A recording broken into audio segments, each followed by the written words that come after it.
हेटौँडा 96.6 FM-बाट हरेक साता पद्धति संरचना सबैको लागि।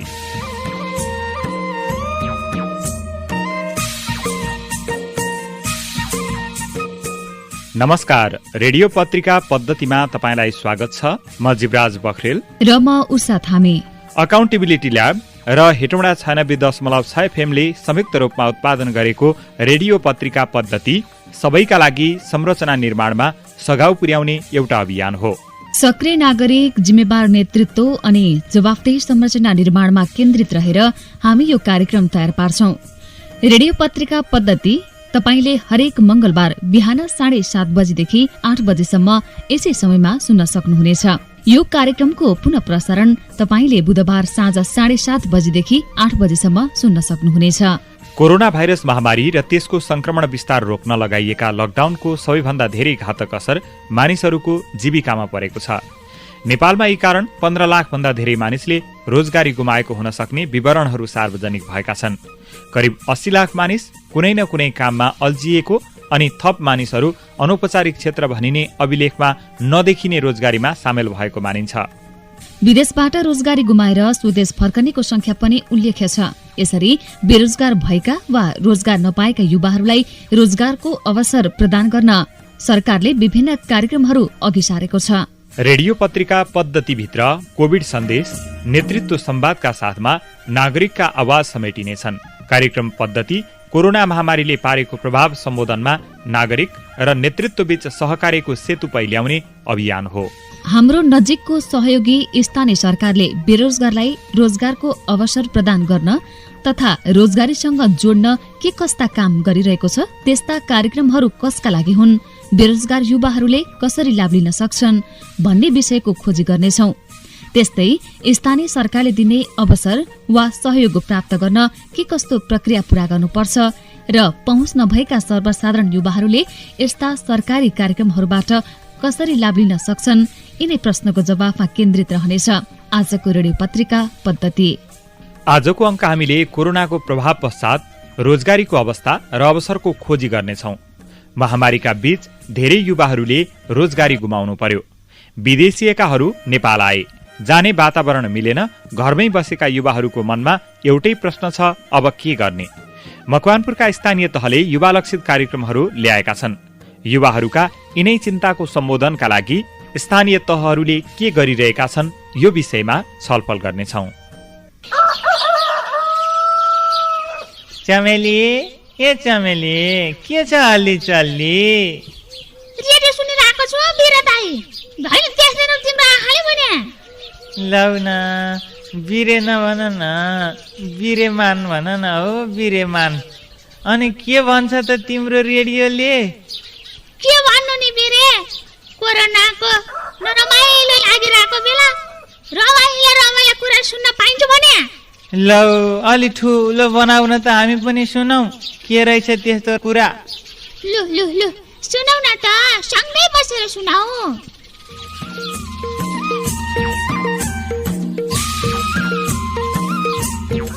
विश्व स्वास्थ्य संगठन WHO ले कोरोना भाइरस प्रकोपलाई प्यान्डेमिक अर्थात विश्वव्यापी महामारीको संज्ञा दिएको छ। यसअघि चीनबाट फैलिएको कोरोना भाइरस संक्रमणका लागि उसले उक्त शब्दावली प्रयोग गरेको थिएन। WHO का प्रमुख डाक्टर टेड्रोस एडहमनले भाइरसको खतरनाक तहको संक्रमणले निम्त्याएको गम्भीर चिन्ताका कारण अहिले यो पदावलीको प्रयोग गरिएको बताउनुभयो। प्यान्डेमिक अर्थात विश्वव्यापी महामारीले एकै समयमा विश्वभरि विभिन्न देशमा मानिसबाट मानिसमा फैलिने र निकै ठूलो मात्रामा रोगको संक्रमण देखिने स्थितिलाई जनाउँछ।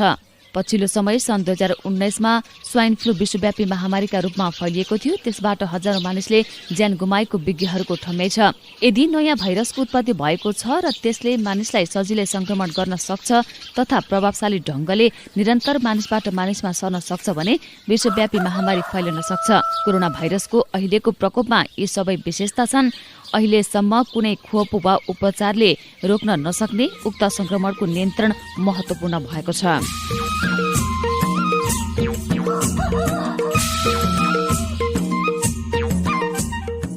सिङ्गापुरमा उच्च सावधानी अपनाएकै कारण कोभिड-19 महामारीले ठूलो क्षति भएको छैन। हालै सामाजिक दूरी कायम गर्न प्रविधिको प्रयोग गरी सिङ्गापुरमा नयाँ तरिका अपनाएको छ। प्रविधिको प्रयोग गरी सिङ्गापुरमा रोबोट डग अर्थात् रोबोटका कुकुरहरू तैनात गरिनेछ। सरकारले पहेँलो र कालो रङका रोबोटहरू शहरमा छोडिने घोषणा गरेको थियो। खास गरी स्थानीय पार्कमा त्यस्ता कुकुर खटाइने भएको छ। स्थानीय मिडियाले जनाए अनुसार 4 खुट्टे रोबोटहरूले सामाजिक दूरी कायम भएको छ कि छैन भने गस्ती गर्नेछन्। यस्तो गस्ती यो हप्ताभरि हुने बताइएको छ। रोबोटमा क्यामेरा समेत जडान हुनेछ, जसले गर्दा स्थानीय अवस्थितिको तस्बिर कैद गर्नेछ। सिङ्गापुरमा मार्च 17 देखि हालसम्म कोरोना भाइरसका संक्रमित 266 देखि 11,700 सम्म पुगेका छन्। सिङ्गापुरमा मार्चमै देशव्यापी कन्ट्र्याक्ट ट्रेसिङ गरिएको थियो। यससँगै हालै गस्तीमा खटाइने रोबोट कुकुरले संक्रमितलाई औषधि समेत वितरण गरिदिनेछ।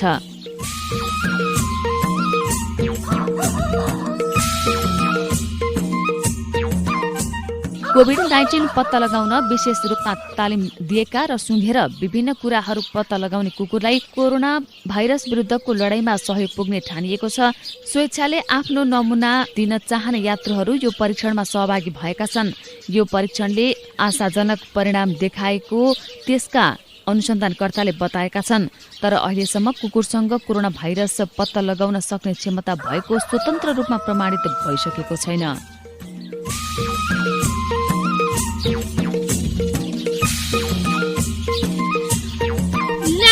देख्यौ त बिरे? लौ है, साह्रै गजबको कुरा सुन्न पाइयो। लौ त लौ चमेली, भेट्दै गरौँ ला, अहिले चाहिँ लागे म। सेवारो है, सेवारो है, सेवारो। तपाईँ रेडियो कार्यक्रम पद्धति सुन्दै हुनुहुन्छ। रेडियो कार्यक्रम पद्धति राज्यका संरचनामा सबै नागरिकको समान पहुँच पुर्याउने अभियान हो। नागरिकको सक्रियता, नेतृत्वको जिम्मेवारीता र सरकारको जवाफदेहिताबाट मात्रै पद्धति सम्भव छ। अब पालो रिपोर्टको। महामारीका बीच धेरै युवाहरूले रोजगारी गुमाउनु पर्यो। उनीहरूको लागि स्थानीय निकायले के कस्तो योजना बनाएका छन् त? एक रिपोर्ट।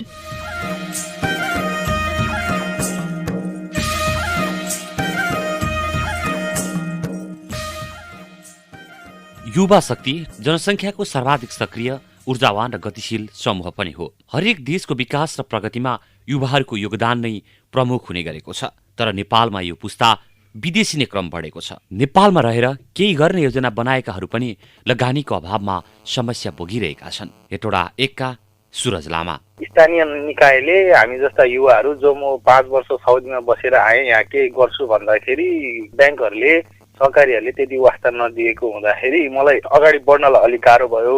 यस सँगसँगै प्राथमिकता मेरो कृषि थियो र स्थानीय निकायबाट लोनको लागि त्यति मात्रै सहयोगको अपेक्षा गरेको छु। सङ्घर्ष गरिरहेका युवाहरूका लागि सिर्जना भएका यस्ता समस्या सरकारका लागि पनि सुसन्देश पक्कै होइनन्। युवा पलायन रोक्न र युवालाई साथ र हौसला प्रदान गर्नलाई स्थानीय सरकारले के गरिरहेका छन् त? मकवानपुर गढी गाउँपालिकाका अध्यक्ष विदुर उमागाई। हामीले मकवानपुर गढी गाउँपालिकाको समृद्धिको आधार शिक्षा, कृषि, पर्यटन र पूर्वाधार भनेर नाराका साथ अगाडि बढिसकेका छौँ। यहाँ शेषका कुराहरू पनि सम्भावना छन्। यहाँ ती सम्भावनाहरूलाई कृषि क्षेत्रको, पशुपालन क्षेत्रको, अरू चाहिँ लघु उद्यम क्षेत्रका हरेक क्षेत्रहरूमा सम्भावना छन्। गाउँपालिकाले सहयोग र सपोर्ट पुर्याउँछ। मैले के पाउन सक्छु भन्नुभन्दा पनि म उद्यम गर्न खोज्छु र गाउँपालिकाले हरेक कुरा चाहिँ सहजीकरण गरिदिन्छ। ती सम्भावनाहरूलाई मैले चाहिँ स्वीकार्न सक्नुपर्छ भनेर अगाडि आउनुहोस् र आर्थिक समृद्धिको बाटोमा अगाडि बढ्न समस्या छैन। एकदमै स्थानीय तह तपाईँहरूलाई सहयोग गर्न तयार छ। बाहिर विदेशमा भौतारिएर हिँड्नु पर्दैन। तमाम युवा साथीहरूलाई म यही चाहिँ आह्वान गर्न चाहन्छु। स्थानीय तहहरूको प्राथमिकता अहिले रोजगार भन्दा पनि स्वरोजगार बनाउने छ। यो लक्ष्यमा प्राय सबै स्थानीय तहको योजना एकै देखिन्छन्। तर अनुदानको दुरुपयोगको जोखिम पनि उत्तिकै छ। अनुदान लक्षित वर्गसम्म कसरी पुर्याउने त? हेटौडा उपमहानगरपालिकाका प्रमुख प्रशासकीय अधिकृत नमराज घिमिरे। सार्वजनिक सूचना निकाल्यौँ। सार्वजनिक सूचना निकालेपछि त्यो सूचनाको पहुँचमा भएका अलरेडी चाहिँ अलिअलि त्यो काम गरे जस्तो गर्ने एउटा टनेल चाहिँ राख्ने, त्यो टनेलभित्र गोलीबिना लगाउने, यहाँ लगाउने, त्यो लगाउने टाइपको चाहिँ यसभन्दा अगाडिका कार्यक्रमहरू थिए। त्यो कार्यक्रम एक साइडमा छ। तर सँगसँगै हामीले चाहिँ एकदमै टार्गेटेड 4 नम्बर वडामा चाहिँ बाख्रा पालनको 2टा फार्म हेऱ्यौँ। त्यहाँ चाहिँ त्यो तामाङ समुदायको महिला दिदीबहिनीहरूले चाहिँ त्यो बाख्रा पालन सुरु गर्नु भएको रहेछ र उहाँहरूसँग अहिले पनि तपाईँको 50-60 वटा बाख्रा छ। तर उहाँहरूको गोठ उपयुक्त छैन, त्यो बाख्राको लागि आवश्यक पर्ने अरू भौतिक पूर्वाधार आवश्यक छैन भने हामी त्यस्तोलाई पनि सपोर्ट गर्ने एउटा छ। अर्को चाहिँ इन्डिभिजुअल रूपमा चाहिँ जस्तै अब तपाईँ एकल महिला भने उहाँलाई चाहिँ सानो सानो किसिमको सिप सिकाएर टक्की बुन्ने, जुत्ता आजभोलि त्यो किसिमको त्यो लेडिजहरूको त्यो सफ्ट टाइपको जुत्ताहरू गाउँघरमा बनाउने त्यस्ता स्किल ओरिएन्टेड चाहिँ ट्रेनिङहरू पनि दिएर उहाँहरूलाई चाहिँ स्वरोजगार बनाउनको लागि चाहिँ कोसिस गरिरहेका छौँ। सरकारले युवा जनसाङ्ख्यिक लाभांशबाट फाइदा लिएर समृद्ध र विकासको सुनौलो युगमा प्रवेश गर्न सक्ने अवसरको अवस्था रहे पनि विभिन्न कारण अपेक्षाकृत परिवर्तन हुन सकेको छैन। तथापि हालका केही वर्षमा युवा विकास, उद्यमशीलता र रोजगारको क्षेत्रमा आशालाग्दा सङ्केतहरू देखा पर्न थालेका छन्। यो हामी सबैका लागि गर्वको विषय हो। अब पालो नेतृत्व संवादको। आजको नेतृत्व संवादमा हेटौँडा उपमहानगरपालिकाका प्रमुख प्रशासकीय अधिकृत नमराज घिमिरे हुनुहुन्छ। उहाँसँग हामीले कोरोनाको असरका कारण आर्थिक स्तर खस्किएको छ, आर्थिक अवस्था उकास्ने खालका के कस्ता योजना उपमहानगरपालिकासँग छन् भनेर सोधेका छौँ। अलिकति अब यो सामाजिक आर्थिक रोजगारीका क्षेत्रहरूमा चाहिँ तपाईँले भने जस्तो चाहिँ कोभिडको असर देखिएको छ, तर कोभिडको असर चाहिँ सँगसँगै हामीले यसको असरलाई न्यून गर्नको निमित्त चाहिँ रोजगारमूलक चाहिँ कार्यक्रममा नै हाम्रो बढी फोकस छ। यसको लागि चाहिँ आफ्नै बजेटबाट हामी चाहिँ कृषि क्षेत्रमा हामीले चाहिँ पकेट एरियाहरू चाहिँ डेभलप गरेर रोजगारी सृजना गर्ने र त्यस्तो रोजगारी सृजना गर्ने चाहिँ स्वरोजगारहरूको लागि चाहिँ वित्तीय प्राविधिक चाहिँ अन्य किसिमको सहयोगहरू आवश्यक पर्यो भने सहयोग प्रदान गर्ने प्रोग्राम विशेष गरेर स्वदेशमा नै केही गर्ने योजना बनाएकाहरूका लागि लक्षित गरेर ल्याइएका योजनाहरू चाहिँ के छन्? त्यस्तो छ। अब अहिले चाहिँ हाम्रो के छ भने कृषि, पशुपालन र स्वरोजगारका क्षेत्रहरूमा हाम्रो प्रायोरिटी भनेको चाहिँ वैदेशिक रोजगारीमा गएर फर्केर आएकाहरू, कोभिडको कारणले गर्दाखेरि आफ्नो व्यवसायमा चाहिँ धक्का पुगेका चाहिँ युवाहरू लाई नै बढी फोकस गरेर हाम्रा कार्यक्रमहरू छन्। विशेष गरी हामीले कृषिमा चाहिँ हामीले सर्टेन अनुदान दिने त्यस्तो गरेका छौँ भने अहिले चाहिँ त्यस्ता कार्यक्रमहरू पनि छन्, तर मेन फोकस चाहिँ हामीले अहिले चाहिँ अलिकति बढी सामूहिक रूपबाट गर्न सक्ने भयो भनेदेखि चाहिँ हामीले त्यो छ। अर्को चाहिँ यो गाई पालनमा चाहिँ हामीले के भने पहिला चाहिँ एउटा किसानलाई एउटा गाईको सर्टेन पर्सेन्ट चाहिँ हामी अनुदान दिने त्यस्ता कार्यक्रम पनि छ। तर यो वर्ष मैले चाहिँ कार्यक्रम बनाउने बेलामा के गरेको छु भने त्यस्ता कार्यक्रम सँगसँगै पहिले गाई पाल्ने पेसामा लागिसकेका, बाख्रा पाल्ने पेसामा लागिसकेका, पशुपालन सुरु गरेको छ, घाँसहरू चाहिँ पशुको लागि मात्रै हामी अनुदान दिँदैनौँ। अब चाहिँ हामीले गाई पाल्ने किसानलाई गाईको अनुदान सँगसँगै आवश्यक पर्यो भने घाँस लगाउनको निमित्त समेत हामी अनुदान दिन्छौँ। त्यसरी व्यावसायिकता प्रवर्धन गर्ने र त्यसलाई दिगो बनाउने तर्फ चाहिँ हेटौडा उपमहानगरपालिकाको विशेष जोड छ। हामीले डाटा सङ्कलन गरेको अराउन्डमा 1000 जति चाहिँ हामी बेरोजगार युवाहरूको हाम्रो चाहिँ एकदमै डिटेल डाटा छ। उनीहरूको शैक्षिक योग्यता, उनीहरूको उमेर, उनीहरूको लिङ्ग, जातीय चाहिँ पहिचानदेखि लिएर त्यो पहिचान सहितको हाम्रो चाहिने डाटा रहेको छ। अब हामीले चाहिँ के चाहिँ पुलमा जुन हामीले कलेक्ट गरेको डाटा हो त्यो डाटाबाट चाहिँ हामी उनीहरूको क्षमता, योग्यता, स्किल अनुसार चाहिँ उनीहरूलाई रोजगारी प्रदान गर्नको निमित्त चाहिँ कार्यक्रम बनाउँदैछौँ है। हेटौडामा चाहिँ त्यो प्रधानमन्त्री रोजगार कार्यक्रमबाट जस्तो किसिमको काम गराउने भन्ने टाइपको चाहिँ नि यहाँ त्यो एउटा दृष्टिकोण राखिएको हो। त्यो टाइपको लेबरहरू चाहिँ अलिक कम भएको देखिन्छ। भनेको मतलब चाहिँ तपाईँ जस्तै भनौँ न, अब रोड सफा गर्ने, रोडको दायाँ बायाँका चाहिँ चिजहरू सफा गर्ने, त्यहाँ चाहिँ रिटेन्सन वाल लगाउने, त्यहाँ चाहिँ फुल लगाउने, बिरुवा लगाउने, त्यो टाइपको काम चाहिँ बढी चाहिँ गराउन खोजेको जस्तो देखिन्छ। प्रधानमन्त्री रोजगार कार्यक्रमको कार्यविधि हेर्दाखेरि तपाईँ अति विपन्न, आय आर्जन अत्यन्त कम भएकालाई चाहिँ पब्लिक वर्क्समा चाहिँ लेबर इन्टेन्सिभ पब्लिक वर्क भनेको कामदारबाट चाहिँ सार्वजनिक कामहरू गराउँदाखेरि चाहिँ त्यस्तामा चाहिँ ती चाहिँ युवा बेरोजगारहरूलाई रोजगार दिने 100 दिनसम्मको, एकजना बेरोजगार युवालाई 100 दिनसम्मको रोजगारी दिने भन्ने चाहिँ त्यो टार्गेट छ। त्यसको लागि नेपाल सरकारले सुरुमै हामीलाई 51 लाख जति बजेट दिएको, त्यसमा अहिले चाहिँ थप चाहिँ केही पैसा फेरि पठाउने भनेको छ। तिनीहरूलाई परिचालन गर्नको निमित्त पनि हामी एउटा एग्जिक्युटिभ प्लान बनाउँदैछौँ। कृषिलाई विशेष गरेर प्राथमिकता दिएका छन्, पशुपालनलाई प्राथमिकता दिएका छन्, तर यो प्राथमिकता लक्षित वर्गसम्म पुगेन।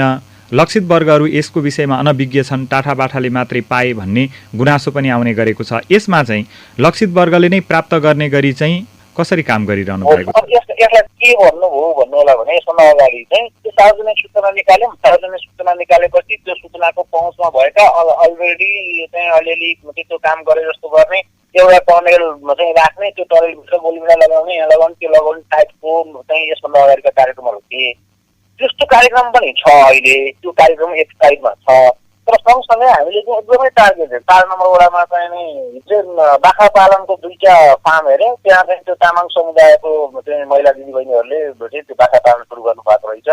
र उहाँहरूसँग अहिले पनि तपाईँको 50-60 बाख्रा छ, तर उहाँहरूको गोठ उपयुक्त छैन, त्यो बाख्राको लागि आवश्यक पर्ने अरू भौतिक पूर्वाधार आवश्यक छैन भने हामी त्यसकोलाई पनि सपोर्ट गर्ने एउटा छ।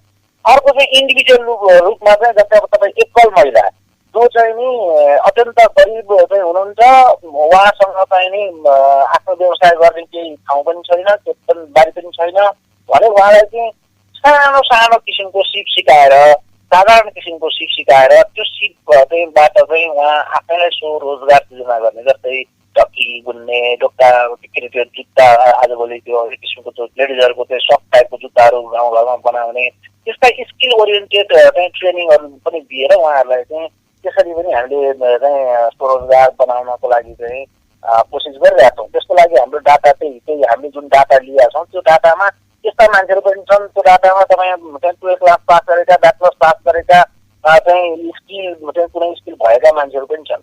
ती सबैलाई चाहिँ उनीहरूको स्किलको आधारमा, उनीहरूको योग्यताको आधारमा, क्षमताको आधारमा चाहिँ हामीले हाम्रोमा आइदिएको काममा चाहिँ उनीहरूलाई सिपाही गर्छौँ। अब यहाँनिर एउटा समस्या के छ भने यो प्रधानमन्त्री रोजगार कार्यक्रम अन्तर्गत हामीले जुन लिस्टिङ गरेको बेरोजगारहरू हुनुहुन्छ त्यति मात्रै यो हेटौँडा उपमहानगरपालिकाको बेरोजगार त होइन। तपाईँ बुद्ध चोकमा गएर हेर्नु भनेदेखि त्यहाँ चाहिँ 100औं मान्छेहरू चाहिँ नि दैनिक जम्मा भएको हुन्छ। तर त्यहाँ तपाईँले यसो हेर्नुभयो भनेदेखि त्यहाँको चाहिँ चहल पहल तपाईँले गएर हेर्नुभयो भनेदेखि त्यहाँ कस्तो टाइपको मान्छेहरू आउँछन् भन्दा एकदमै अनस्किल्ड टाइपका होइन, तिनीहरूसँग चाहिँ स्किल्ड लेबर होइन। तिनीहरू टार्गेटेड भन्दाखेरि दलित, जनजाति, त्यसभित्र पनि अथवा आर्थिक रूपले अत्यन्त विपन्न, शिक्षा चाहिँ नभएकाहरू, कुनै सिप नभएकाहरू, त्यस्ताको लागि स्पेसल्ली त्यस्तै किसिमको कार्यक्रम जो व्यावसायिक रूपमा काम गर्छु भन्दा अगाडि बढिसकेको छ त्यसलाई सपोर्ट गरेर अझ अगाडि बढाउने कार्यक्रम, जो व्यावसायिक रूपमा काम गर्नको निमित्त तयार छ तर उसलाई चाहिँ बिउ पुँजी नभएको कारणले, टेक्नोलोजिकल सपोर्ट नभएको कारणले, अरू विविध कारणले चाहिँ ऊ व्यवसायमा चाहिँ आउन सकेका छैन भने त्यसलाई पनि हामी त्यही अनुसार पहिचान गरेर उनीहरूको निड अनुसार चाहिँ पैसा दिनुपर्नेलाई पैसा दिएर, प्राविधिक प्रयोग गर्नुपर्नेलाई प्राविधिक प्रयोग गरेर चाहिँ हामी रोजगारमूलक कार्यक्रमहरू अगाडि बढाउँदैछौँ। विद्यालयले निकालेर कसैले रोजगारी पाइन भनेर गुनासो गर्छन्, कसैले रोजगारीको अभावले कुलतमा फसेको भनेर सुन्ने गरिएको छ र केही गर्छु भन्दाखेरि धितो राख्नुपर्ने लगायतका प्रक्रियाहरू हुन्छन्, त्यसमा पनि नसकिएको भन्ने अवस्था छ। यस्तो अवस्थामा चाहिँ के गर्न सक्छन् उनीहरूले? स्थानीय तहबाट अर्थात् हेटौँडा उपमहानगरपालिका नैबाट चाहिँ कसरी सेवा पाउन सक्छन्? अर्थात् तपाईँहरूको चाहिँ उहाँहरूलाई सुझाव के रहन्छ? अब यस्तो छ हेर्नुहोस्, विद्यालयबाट चाहिँ शिक्षण पेसा गर्नुहुन्थ्यो, स्पेसली यो संस्थागत विद्यालयहरूमा, बोर्डिङ स्कुलहरूमा पढाउने चाहिँ जो युवा युवतीहरू हुनुहुन्छ उहाँहरू भनेको एउटा लेभलको एडुकेसन चाहिँ लेभल भएको चाहिँ मान्छेहरू हो। तर कोभिडको कारणले विद्यालय बन्द भयो अथवा विद्यार्थी सङ्ख्या घटेर अहिले अब चाहिँ संस्थागत विद्यालयहरूमा त सरकारी विद्यालयको टिचरलाई को 12 महिना तलब आउँछ, संस्थागत विद्यालयको टिचरहरूलाई त 12 महिना तलब आउँदैन। अब उहाँहरूसँग एडुकेसन छ भनेदेखि चाहिँ नि अब हामीले चाहिँ कस्तो भन्नु होला भने उहाँलाई ठ्याक्कै उहाँहरूको एजुकेसन अनुसारको चाहिँ उहाँहरूलाई हामीले चाहिँ जब दिन सक्दैनौँ। फेरि हामीले अहिले नगरपालिकाले अहिले दिने जबहरू भनेको चाहिँ एकदमै टेम्पोररी टाइपको जब हो। यो 28 किसिमको चाहिँ रोजगारी दिने हो हामीले। हाई किसिमको रोजगारी चाहिँ स्टोर रोजगारीबाट सृजना हुन्छ। त्यो स्टोर रोजगारीमा जानुहुन्छ भने जस्तै शिक्षण पेसाबाट बेरोजगार भएको मान्छे म कृषिमा मात्रै जान्छु भन्नुहुन्छ भने उहाँलाई हामी आवश्यक पर्ने सपोर्ट गर्छौँ एउटा। अर्को चाहिँ नगरपालिकाबाट सपोर्ट लिने जुन चाहिँ युवा जनशक्तिहरू अथवा चाहिँ मान्छेहरू हुनुहुन्छ उहाँहरूले कोलाबोरेट भनेको तपाईँले भनेको धितो राख्नुपर्ने अवस्था चाहिँ हुँदैन।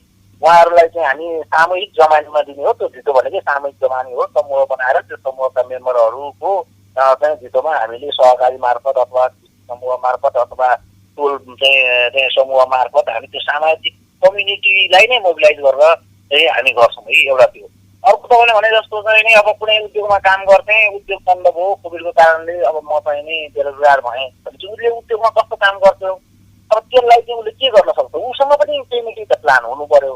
हामीले भनेकै मात्रै प्लानबाट उसले काम गरेर हुँदैन, किनभने काम गर्नेसँग नै प्लान नभएसम्म चाहिँ हामी बाहिरको मान्छेले यसो गर्नुहोस् भनेर हामी भन्छौँ तरकारी खेती गर्नुहोस् न भनेर भन्छ, तर खेती गर्ने मान्छेलाई चाहिँ त्यो तरकारी खेती गर्नको निमित्त कमिटमेन्ट चाहिँ छ कि छैन, सेल्फ कमिटमेन्ट चाहिँ छ कि छैन, ऊ आफै चाहिँ त्यो काम गर्न रेडी छ कि छैन भन्ने कुरा हामी हेर्छौँ। त्यस्तो अवस्थामा चाहिँ नगरपालिकामा उहाँहरू आउनुभयो, मेरो ब्याकग्राउन्ड यो हो, मेरो स्किल यो छ, म यसरी काम गरिराखेको मान्छे हो, म चाहिँ यो टाइपको काम गर्नको निमित्त चाहिँ सहयोगको अपेक्षा गर्छु भन्नुभयो भनेदेखि अनि हामी त्यसमा उहाँसँग बसेर छलफल गरेर के गर्न सकिन्छ भन्ने हिसाबले जान्छौँ एउटा। अर्को अब जुन चाहिँ डे टु डे जब खोज्नेहरू हुन्छन् त्यो भनेको चाहिँ स्पेसली मोर लेबर इन्टेन्सिभ चाहिँ श्रममूलक नै हुन्छ तिनीहरू। श्रममूलक जुन जब खोज्नेहरूलाई, रोजगारी खोज्नेहरूलाई चाहिँ हामी दैनिक ज्यालामा सपोर्ट गरेर रोजगारदातालाई नै उनीहरूको ज्यालाको लागि चाहिँ हामी सपोर्ट गरेर पनि चाहिँ रोजगारी सृजना गर्न सक्छौँ। अब अहिले मैले एउटा थप आफैले चाहिँ अलिकति नगरपालिकामा डिजिटाइजेसन गर्नको लागि पनि केही काम गरौँ भनेर, जस्तै पुराना चाहिँ हाम्रा धेरै वर्षौँदेखिका 50-60 हजार चाहिँ यो सम्पत्ति एकीकृत सम्पत्ति विवरणका फाइलहरू छन्, ती फाइलहरूलाई अब डिजिटाइज गरेर एउटा इन्फर्मेसन टेक्नोलोजीको सिस्टममा लाने र आफूले परेको बेलामा त्यसलाई राम्रोसँग प्रिजर्भ पनि गर्न सकिने, सजिलै लिन सकिने। त्यस्तै नगरपालिकाभित्रका घरका नक्साहरू पनि सबै अहिले चाहिँ तपाईँको फाइलमा बसेका छन्, तिनीहरूलाई पनि डिजिटाइज गर्न सकिन्छ कि भनेर एउटा प्लान गरिरहेको छु। प्रधानमन्त्री रोजगार कार्यक्रमबाट पनि मैले यस्तैमा चाहिँ काम लगाउन खोजिराखेको, तर यस्तो प्रधानमन्त्री रोजगार कार्यक्रमको कार्यविधिको केही अलि अस्पष्टताले गर्दाखेरि हिजो मात्रै मैले त्यसको मन्त्रालयमा चाहिँ त्यो हेर्ने माछा समूहसँग चाहिँ टेलिफोनमा कुरा गरेर अहिले एउटा चिठी पनि मैले भोलि नै पठाउँदैछु। यदि उहाँहरूले त्यो दिनुभयो भनेदेखि चाहिँ म प्रधानमन्त्री तपाईँले भने जस्तो स्किल भएका, जस्तै कम्प्युटर चलाउन जान्ने, तपाईँको चाहिँ 11-12 पास गरिसकेकाहरूको लागि चाहिँ नि त्यो पनि एउटा राम्रो रोजगारीको मैले चाहिँ क्षेत्र हेरिराखेको छु होइन। अब खेती किसानीमा जान्छु भन्नेलाई पनि मेरो भनाइ चाहिँ के छ भने त्यो एकपटक मात्र होइन, उहाँहरूलाई हामी चाहिँ सर्ट एन्ड टर्मकै चाहिँ दिन्छौँ, त्यो 3-4 वर्षसम्म नै रेगुलर उनीहरूलाई सपोर्ट गर्ने हिसाबले। जस्तै हिजो मेवामा गएको थियो, त्यो मेवा खेती गर्नु भएको रहेछ तपाईँले, तर त्यो मेवा खेतीमा चाहिँ त्यो पानीको कम सिँचाइको त्यो कमीले गर्दाखेरि चाहिँ मेवा राम्रो फलेर रहेछ। अब उहाँलाई चाहिँ हामीलाई तत्काल के चाहियो त भन्दा सिँचाइ चाहियो, त्यसैले उहाँलाई सिँचाइको लागि चाहिँ नि हामीले सपोर्ट गर्न सक्छौँ भनेर उहाँलाई मैले नगरपालिकामा आउनु होला, तपाईँलाई यो सिँचाइको लागि चाहिँ तुरुन्तै हामी सपोर्ट गर्छौँ भनेर चाहिँ भनेको छु। यसरी चाहिँ हामी स्वरोजगारमै बढी चाहिँ फोकस हो। अब यसलाई तपाईँको के हुन्छ भने यो सर्टेन अवधिको अथवा छोटो अवधिको रोजगारीले खासै तात्विक असर गर्दैन।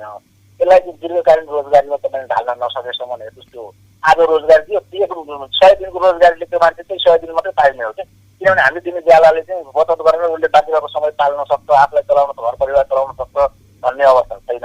त्यसैले दिगो रोजगारी सिर्जना गर्नको निमित्त स्वरोजगार नै हो। नेपालको हेटौडाको स्पेसली हेर्दाखेरि स्वरोजगारमा पनि कृषि नै सबभन्दा महत्त्वपूर्ण क्षेत्र भएको मैले यहाँ देखेको छु।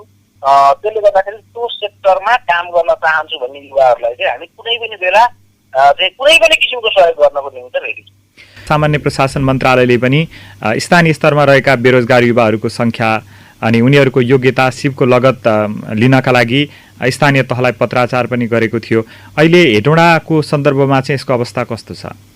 श्रम मन्त्रालय मार्फत हो होइन, त्यसमा चाहिँ सम्पूर्ण डाटा लिने भन्ने छ। हामीसँग नगरपालिकामा त्यसको 2 जना स्टाफ हुनुहुन्छ, एकजना चाहिँ रोजगार संयोजक भन्ने हुनुहुन्छ, एकजना सामाजिक परिचालक भन्ने हुनुहुन्छ। उहाँहरूले चाहिँ सबै वडामा गएरै त्यो चाहिँ डाटा उहाँहरूले सङ्कलन गर्नुहुन्छ होइन। त्यो सङ्कलन गर्दाखेरि अहिले करिब 1000 जतिको चाहिँ डाटा हामीले सङ्कलन गरिसकेका छौँ। त्यो सङ्कलन गर्ने काम रेगुलर चलिरहेकै छ। त डाटा मात्रै सङ्कलन गरेर भएन, उहाँहरूलाई त काम दिनु पऱ्यो नि त। काम दिनको लागि चाहिँ काम आइडेन्टिफाई गर्नु पऱ्यो। तपाईँले आफूले गर्ने कुरा के हो, तपाईँले दिमागमा के गर्छु भनेर सोच्नु भएको छ, कृपया त्यो सोचाइ लिएर मलाई भेट्न आउनुहोस्। नगरपालिकामा मेयर साहबलाई भेट्नुहोस्, उपमेयर साहबलाई भेट्नुहोस्, अथवा वडा कार्यालयमा गएर वडा अध्यक्षलाई भेट्नुहोस्, हामीसँग छलफल गर्नुहोस्। ल म यो गर्न चाहन्छु भनेर उहाँले हामीलाई चाहिँ उहाँले गर्न चाहेको चिज चाहिँ बुझाउनु पऱ्यो। त्यो उहाँले गर्न चाहेको चिज चाहिँ कतिको चाहिँ दिगो भरपर्दो छ अथवा त्यो चाहिँ त्यसबाट उहाँको स्वरोजगार सृजनामा कतिको टेवा पुग्छ भन्ने विषयमा हामी आफू र आवश्यकता परेको अवस्थामा यस्ता विज्ञहरूसँग समेत छलफल गरेर उहाँलाई वित्तीय प्राविधिक भौतिक जुनसुकै किसिमको पनि सहयोग गर्नको निमित्त नगरपालिका तयार छ। उहाँहरूसँग योजना हुनु पर्यो, म यो गर्छु भन्ने योजना हुनु पर्यो। हिजो तपाईँ म एउटा गएर हेरेँ, उहाँले कागजी खेती सुरु गर्नुभएको रहेछ। एकदम राम्रो कागजी खेती। अब उहाँले चाहिँ के भन्नुभएको भने मलाई यो कागजी खेतीको चाहिँ मैले बिरुवा लगाएँ, अब मेरो बिरुवा हुर्क्यो, अब मलाई यसमा केही त्यो तपाईँले सपोर्ट गर्नु पर्दैन। तर यो कागजी त अब 20औं वर्ष फल भइदिइरहेको छ, म बाँकीको जमिनमा खेती गर्छु, मलाई सिँचाइको प्रबन्ध गर्नु भनेपछि उहाँहरूलाई मैले लक्षित ओके तपाईँ सिँचाइको चाहिँ आवश्यक छ भने त्यो लिएर आउने भनेर भनेको छु होइन। त्यसरी युवाहरूलाई एउटा योजना लिएर आउनुहोस्, नगरपालिकामा आउनुहोस्, मलाई भेट्नुहोस्, मेयर साहबलाई भेट्नुहोस्, उपमेयर साहबलाई भेट्नुहोस्, तुरुन्तै पैसा लिएर जानुहोस् भन्ने चाहिँ होइन है। फेरि यो त्यसरी बुझ्नु भएन। उहाँहरूसँग हामी छलफल गर्छौँ, उहाँको योजना चाहिँ साँच्चीकै केही चेन्ज गर्ने टाइपको छ भने उहाँलाई कुनै पनि किसिमको सहयोग गर्नको निमित्त चाहिँ नगरपालिका सबै तयार छ। आउनुहोस्, छलफल गरौँ, योजना लिएर आउनुहोस्, सबै मिलेर त्यही गर्ने हो भन्ने चाहिँ मेरो चाहिँ अनुरोध छ साथी। हवस्, समय र संवादका लागि यहाँलाई धेरै धेरै धन्यवाद। यहाँलाई पनि धेरै धन्यवाद।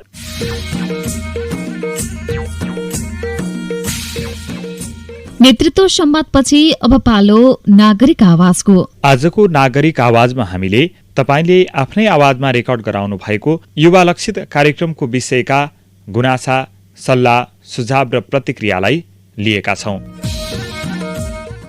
नमस्कार, म सम्झना बिडारी, हेटौडा महानगरपालिका 5 नम्बरबाट।